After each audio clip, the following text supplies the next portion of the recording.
I felt overwhelming disappointment with myself and anger at my own weaknesses. Thanks for worrying about me. And thanks for reminding me to look up, not down. On my first day with Class 7, I was sitting in a room full of strangers. Now I know I'm standing among friends. But even with that, I've got no regrets about coming to Thor's. None at all. Well, you sound like a good guy to have around when the going gets tough. But getting to know you two showed me that there are nobles who live up to that name. You just keep reminding me how unlike a noble you truly are. Before I came to the academy, I was a Jaeger. But I'm confident Class 7 is the finest Erebonia has to offer. I can't believe it! My very first class trip! We're gonna have the best time! You deserve the chance to earn that legacy you were talking about. To leave a light for those who'll come after. So brilliant was my time at the academy that those feelings consumed my every thought, my every waking moment. The time I spent with my classmates was something that, in so many ways, changed me. From the strict yet kind instructors who diligently taught us, to the people we met as we traveled across the country. The time spent with them, my memories of them, were like a truly radiant light. And somewhere, a part of me thought that radiance would continue shining for ages to come. But all it took was a single bullet to bring everything crashing down. Go finish your speech in hell. That bullet sparked a fire which grew and grew before our eyes, evolving into a great flame that smothered our light in an instant.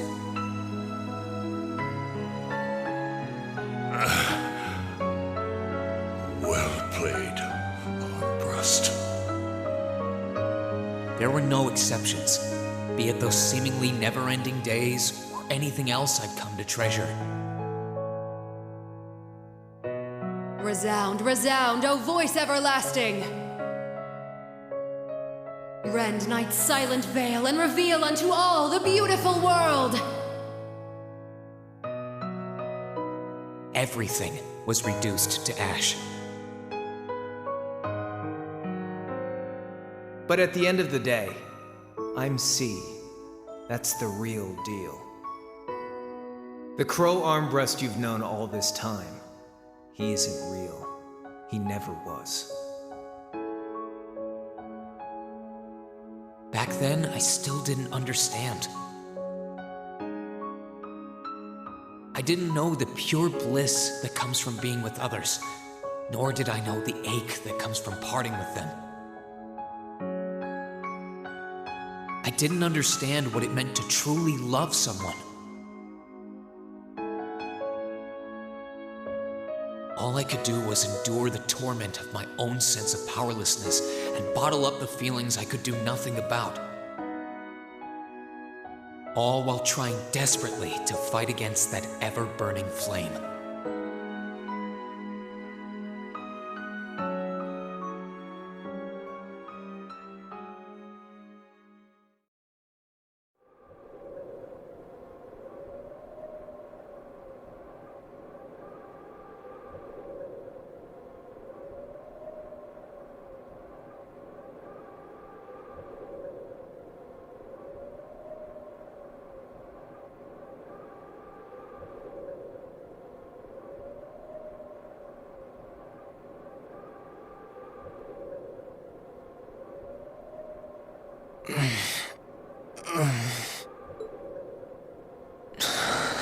Where am I?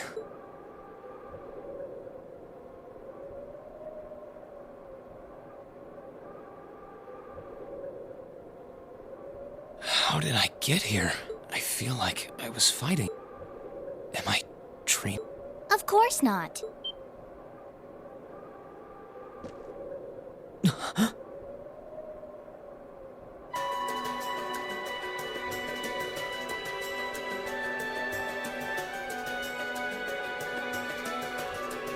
So you've finally woken up.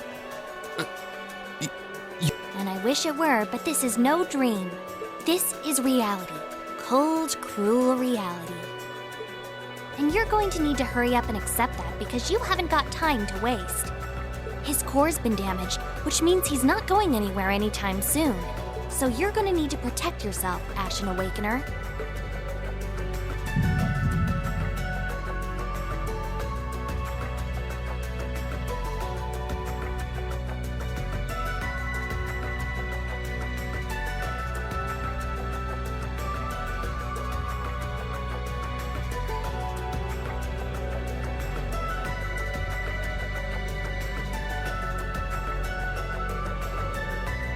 Ashen Awakener? What are you talking about? Wait.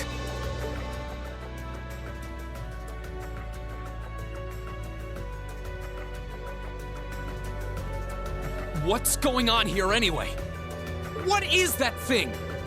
Wait, never mind that. What are you? Ugh, knock it off. How am I supposed to answer anything when you keep bombarding me with question after question?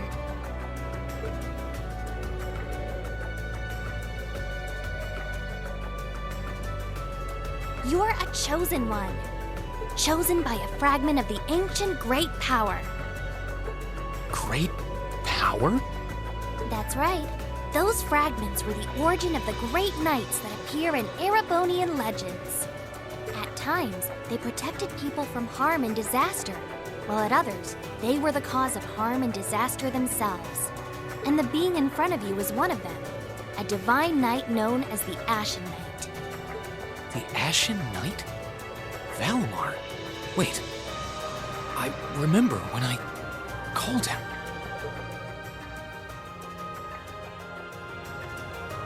You got it. You've known that name for a while, but he's not the only divine knight that's active. The noble faction has one under their control, too. That one is known as the Azure Knight, or Dean. Remember? That's the one you fought and lost against.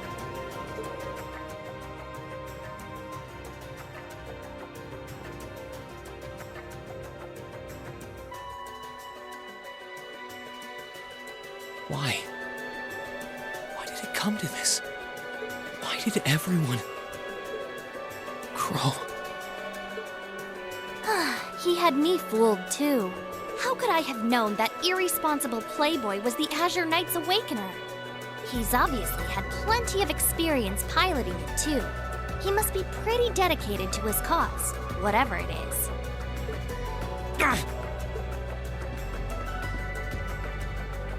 Hey, get up! You can hear me, right? Take me back to Trista! Take me back to my classmates!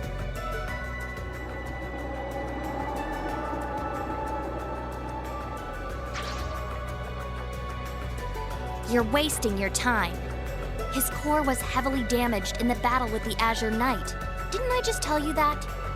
And despite that, he strained himself flying all the way out here afterwards. Even when he was barely hanging on, he prioritized your recovery over his own. You exhausted yourself during your first synchronization with him, you know. Damn it!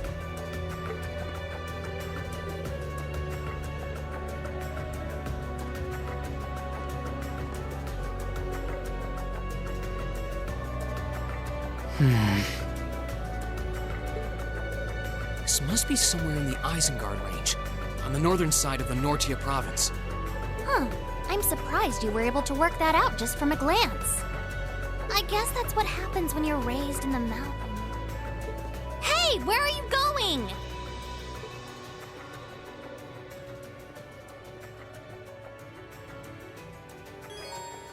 Hello everyone and welcome to the video. My name is Valcross and this is Valcross Completes Trials of Cold Steel 2. This is a big, beautiful beast of a game. It is going to take a long time to fully complete as it requires no less than 2 playthroughs, and that is because of the wonderful notebook. The notebook is an integrated part all the way through the game. There are several trophies tied just to the notebook alone. It is the single-handed most annoying aspect of the Trials games, but it also includes a huge just wealth of knowledge, so it's great to see it included in the game. I actually like the notebook a lot. However, from a trophy hunter and completionist standpoint, I hate it because as we go through the game, there are several events tied to the notebook where you cannot complete unless you're either on the second playthrough of the game or you waste other resources to do notebook-specific things, and if you're wasting resources, then you're not going to be able to complete everything else. So at the very start of the game here, we're going to pick up the weapon, and we're going to get into combat. Combat in this game works the exact same as it did in Trials of Cold Steel 1, the first one. It has been revamped. It has a small, fresh coat of paint, but for the most part, everything you'll see from the first one carried over. So the orbments, your battle orbment, the quartz that you're using, most of this is all the same.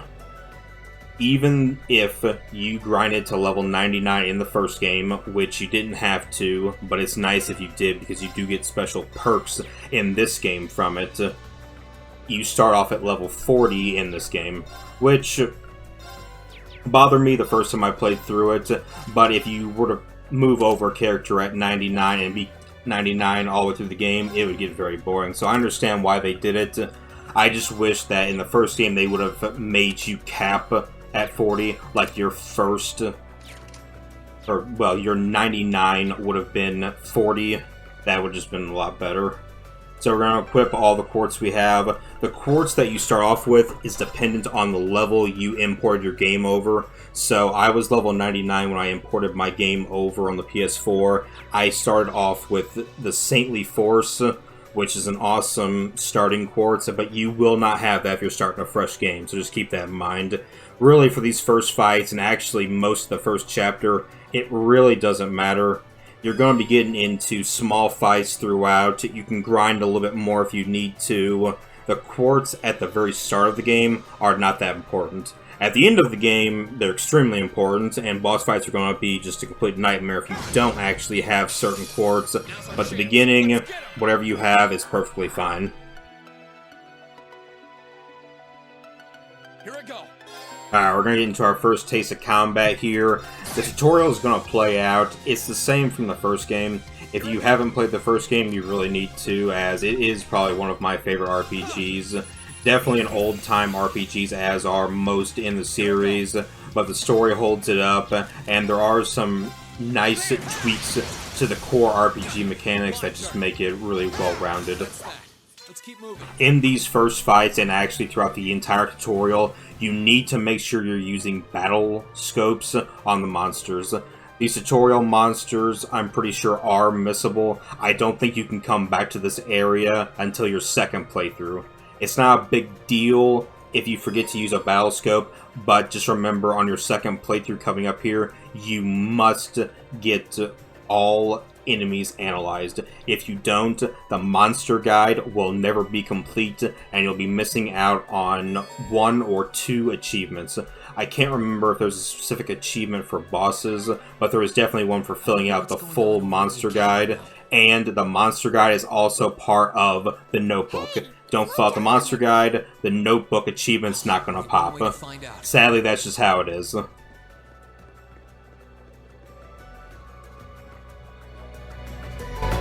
If I keep going this way, I should be able to get out of the canyon. Excuse me! You can't seriously be thinking of leaving him there out in the open, are you? Hey, say something. Are you mad at me or something? Why would I be? You only completely disregarded and overruled my decision.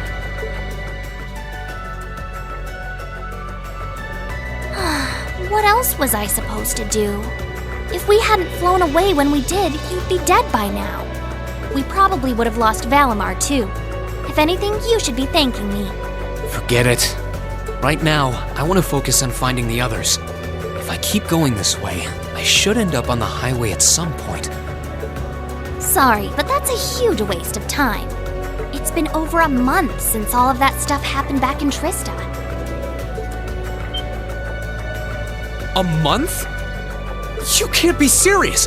There's no way it's been that long! Oh sure, don't believe me. Like I said, you completely exhausted yourself during your first synchronization with the Ashen Knight. And I do mean completely. There was a real chance you could have died. What? It's a miracle you're able to walk around like this a mere month later, and it's all thanks to him. He used what little mana he had left to heal you rather than himself.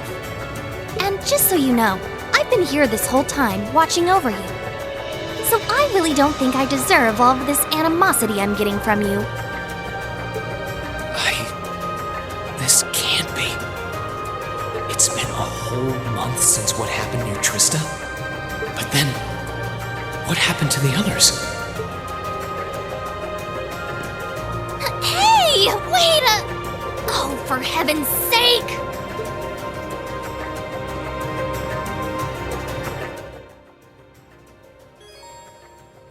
Alright, so we're still making our way down the mountain. The entire mountain is just one big tutorial up until the very end. Just remember, make sure every monster you come across, you do a battle scope first. You just don't want to have to mess with it. I know when I was doing the first game, I missed a couple monsters. It wasn't even a lot, it was like 4 or 5. But the entire time I was doing my second playthrough, it just made me paranoid that I would actually have to remember them. And there was one point when I went 2 or 3 hours past that monster, had to completely reset, because I was not playing the game through a full third time just for the one monster that I missed. I just wasn't going to do it. The one thing I can say here, because it will have an impact later on in the game, is arts have been buffed from where they were in Trials of Cold Steel 1. They do more damage, the delay on them is actually more forgiving than it was in the first one, and the overall use of them is just much more appealing. In the first game, I really didn't mess with them all too much, because towards the end of the game, really all you're doing is just finding some way to spam the special moves, which are coming up here in a minute, to beat all of the bosses that you can.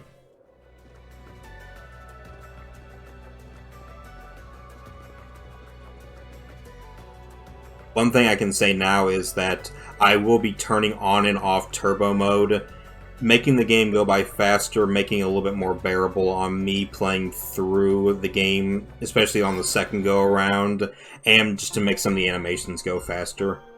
If you guys don't like that, well, I'm sorry, you're just shit out of luck, because it's going to keep happening. As big as this game is, and what little limited time I have to actually smash out this game, I have no choice but to use every tiny little trick I can to get through it. Coming up here is the first treasure chest. Just like in the first game, there is an achievement for opening all treasure chests. No matter what, double, triple, quadruple check the map just to make sure you get every single treasure chest. Most of the treasure chests actually include decent items. There are some that have just the one-off healing item, which isn't too helpful at all, considering you'll be stacked with them by the end of the game.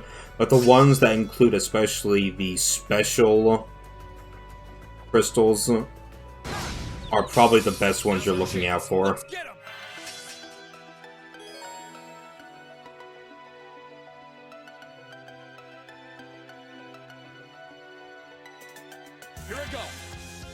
This game has a lot to do with status effects and everything.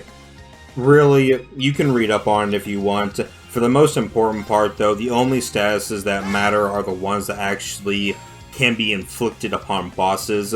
Each boss fight, I'll go in depth with what you can use, what you have at your disposal, and overall just kind of the best way to deal with each one.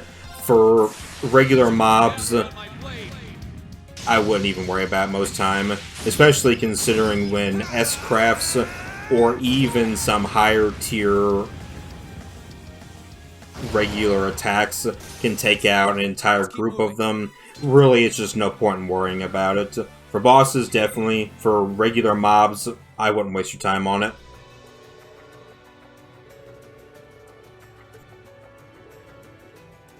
Continuing on down the mountain with the tutorial, there's not really a whole lot more to say. Just make sure every enemy you come across that's different, you use a battle scope on. Make sure you're looking at the mini-map as much as you can, doing all those little nooks and crannies to get all the treasure chests. There is a quartz not too terribly far away. That's going to definitely help you out with finding all the treasure chests, but for this beginning part you don't have it. Make sure you don't leave anything behind here. I'm not 100% sure, but I don't think you can come back to this area. My turn. There. Here I go.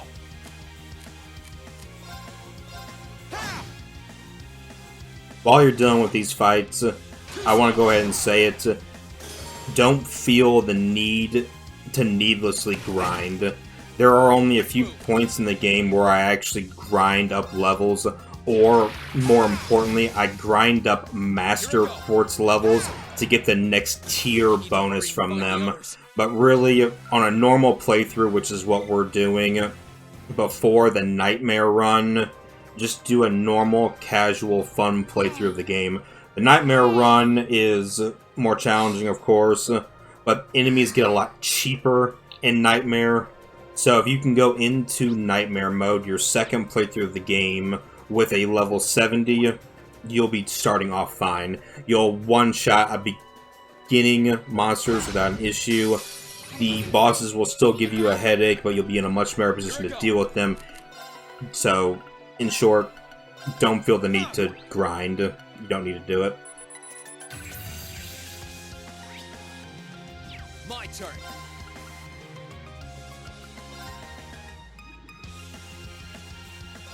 There.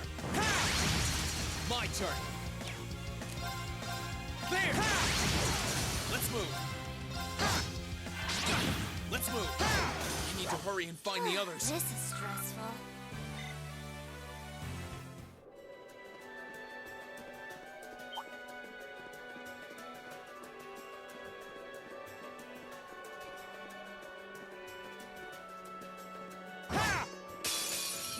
Monsters in this game can still be assholes, just like they were in the first one. That thing flew around the box, did not get caught in the box, and was about to hit me. Anytime a monster's about to hit you, if you can do a quick turn around and meet him face on, it is definitely a lot better than letting him hit you in the back. Beginning monsters, early mobs, doesn't really make a difference. They're too weak to do anything about it. The end game enemies, if they get the advantage on you, that could lead to just a silly death. But if you can swivel immediately right before you get hit, you won't have advantage, but you also won't be getting hit in the back. So, take your silver linings where you can get them.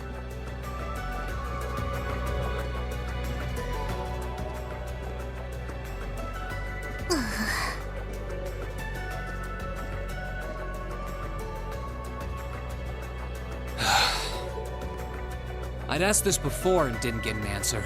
Probably because I was bombarding you with question after question, but better late than never, I guess.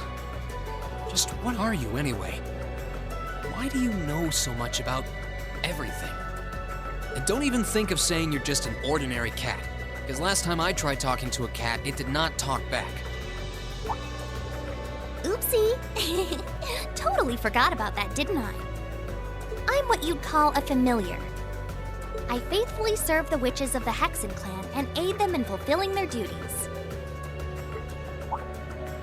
Witches? As in the witches in Erebonian legend? First the Great Night legend turns out to be based on a true story, now this? I feel like I've stepped into a fairy tale. Well, you know what they say, truth is stranger than fiction. Whether you believe me or not is up to you. I'm not going to try and convince you. Oh, I've got no real reason to doubt you at this point. So, do you serve Emma then? Rather, does that mean she's a witch? She's still a novice, but she is a witch, yes. My job's more to keep an eye on her, though.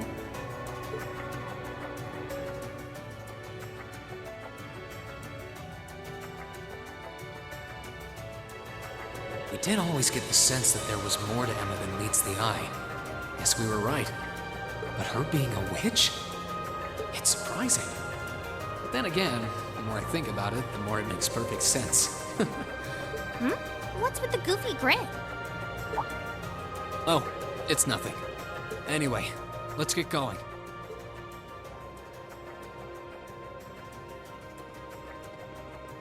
So while we're still making our way down the mountain here, you'll notice that the game has a tendency to switch between what is fully voiced, what are the cutscenes, and then it also shoves in what is just written text on the screen. Anytime the characters are talking, they are being fully voiced. I'm not going to say anything. I'm just going to let those scenes play out in full. If I have anything that I want to add, I'll add it on after the cutscene's over with. It's just a personal thing of mine. I don't want to talk when they're talking, and I don't want to have what they're saying drown out my voice. In the beginning here, it's just a tutorial, nothing really important's happening, but later on in the game, I don't want to have to say something, cut myself off midway, and then finish saying it after the cutscene's over. One, I'll completely forget what I said before, I'll probably end up repeating myself. Two, it would just be extremely annoying for both you and me to have to re-listen to it to figure out what I was saying before. It's just a nightmare. Picking up this item's nice. You'll find a couple of these throughout the playthrough, and you can also just buy them at random. Really, for the beginning mobs, once again, not a whole lot of need for it. However, on certain bosses, especially ones that get really spammy with the death hits, it's just really nice to have that one extra layer of protection on. Get out of my way. Here I go. But towards the end of the game, you're not going to see too many of those because there are some master quartz that actually have a revive on death or a revive at a certain HP break, and those are just far superior. There. Ha! Let's move. Also, let me know in the comments down below if you guys want to see all of these fights, or if you want me to just do, like, one of each new monster, or if you want me to just, like, skip some of the smaller fights entirely and go just to the bosses. I really don't know how I want to do this, so it's just kind of trial and error, so just let me know. Not to mention Elise, Princess Alphen, and Prince Oliver, too. The game also has a nasty tendency to show up those little tiny text blurbs that actually do have talking. If I can avoid them, I'll try to, but I'm not going to lose any sleep over it. They pop up seemingly at random, and if you open a treasure chest and you kind of glitch it out a little bit, they'll actually start playing again after it. So, I'm not going to break a leg trying to get that sorted out. Burn to ash. Let's move. Sit. Here I go. I need to make up for lost time.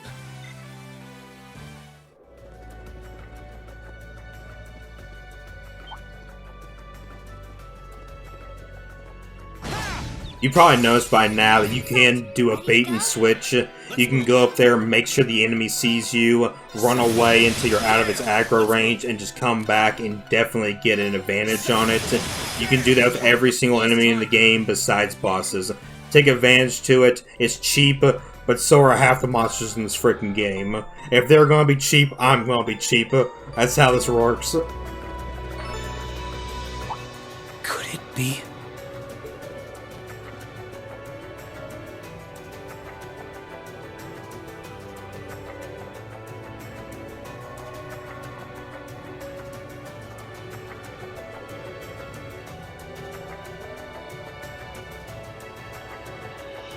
I knew it!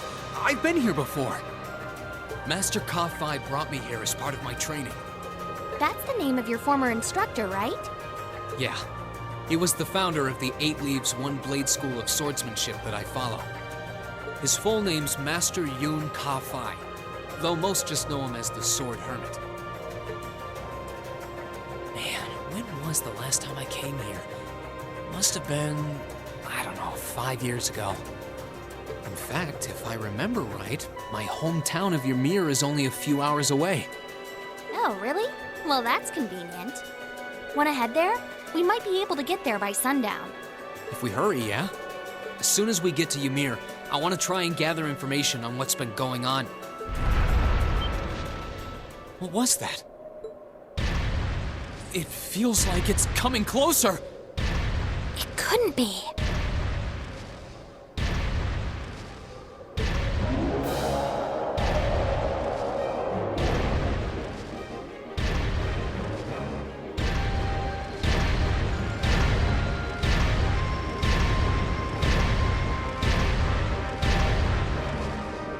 It's a magic knight!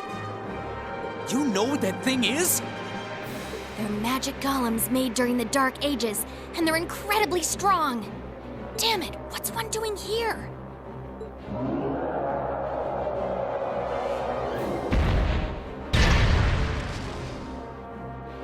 Ugh, we need to get out of here, now! You don't stand a chance against it on your own. Maybe not. But that's not going to stop me from trying.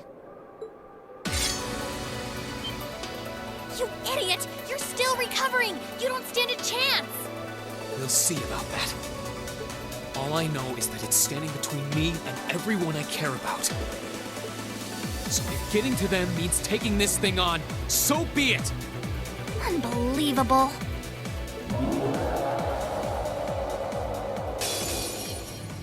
Bring it on!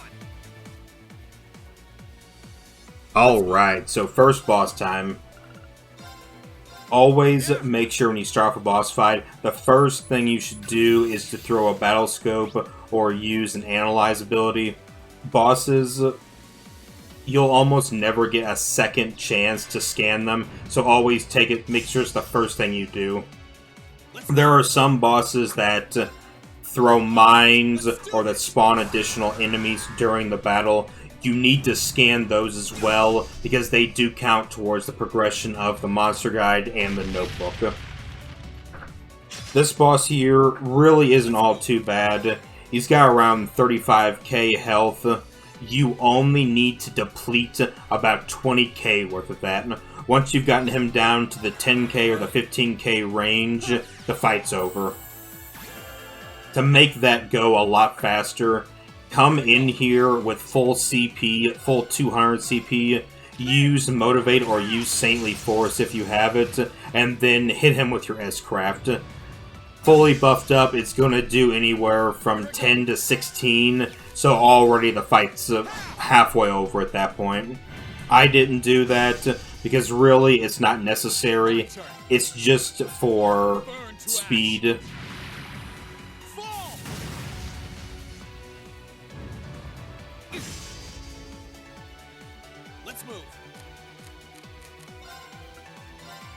Nothing this boss can do will put you in danger unless you let your health get too low.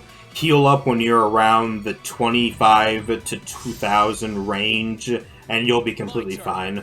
Really, the boss is going to miss half its attacks anyway, which if it's a giant hulking titan swinging at a little kid, that makes sense.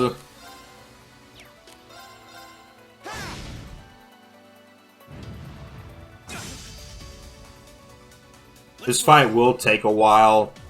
It's just the name of the game. You have to deplete its health to a certain point, and you really don't have any advanced tools at your disposal yet to make it go faster. One thing I can say is, though, when you're looking at its monster compendium, or you're just looking at its stats in general, it really isn't weak to a whole lot. You're not going to have anything here unless you're playing on Nightmare mode anyway, but its elemental efficiency is 100 across the board, which means no element is doing more or less damage. There is a slight chance to inflict burn on it. You can do burn either from the art, or you can do it from your S-Craft. Burn deals a set amount of damage every turn, so it is nice if you can inflict it on him early enough just to help drain him a little bit more. The odds of it, I think, are 30%, 20 to 30%, so you might need to do it once or twice in order to actually get that stacked up. Disactivate. Huh.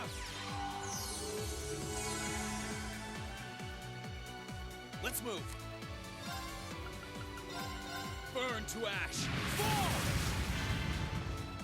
One thing to look out for, especially in later boss fights, you have the AT bonuses over there on the left-hand side.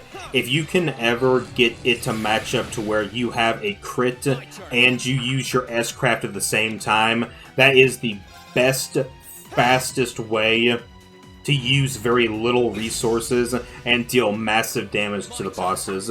Really, it can almost end fights before they even start if you do it correctly. This fight's wrapping up here. He's only got about 2,000 more health that we have to get rid of. Make sure to keep your health topped off, and you'll be completely fine. After this is a cutscene. I'm not going to talk during it because it rounds out the entire tutorial. So I just want to say thank you guys for watching all the way through. If you have any comments, please leave them down below. I appreciate it, and have a good one. Attacks are barely putting a dent into it. We're so close to Ymir too. I told you this would happen. Get back!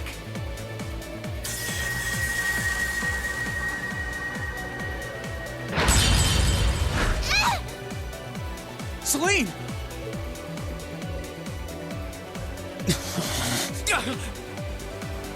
I can't lose.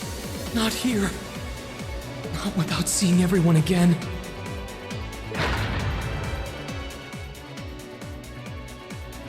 Toa! Not today, buddy! Are those arcs? Yeah, but where? See you later. Cross Crusade!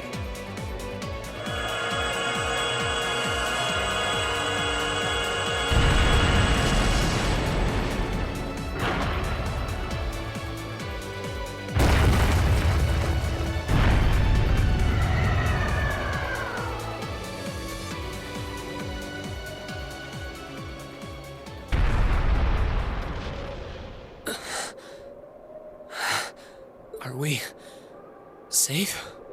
Who did that? Reen! Reen!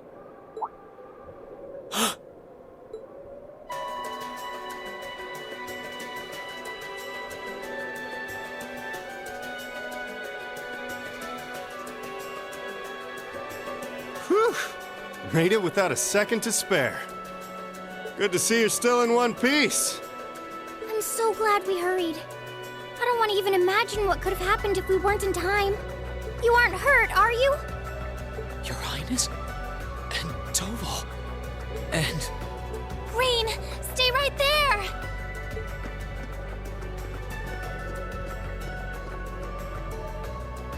Please, tell me you're all right. You look so exhausted. Who's she? Elise? It's really you. I feel like I'm dreaming. I never would have expected you to come all the way out here. Reen, please! There's no need to speak right now. Save your strength. We'll take you back to Ymir just as soon as we've seen to your injuries. I'm just so glad you're all right. But how did you know I was here?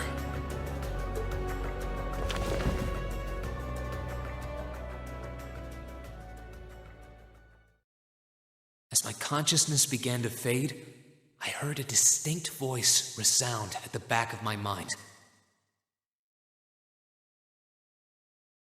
A voice with all the gravity of steel, and yet a strange sense of familiarity, of warmth. And as I listened, I could feel myself being beckoned towards the wheel of fortune. Dost thou desire the power?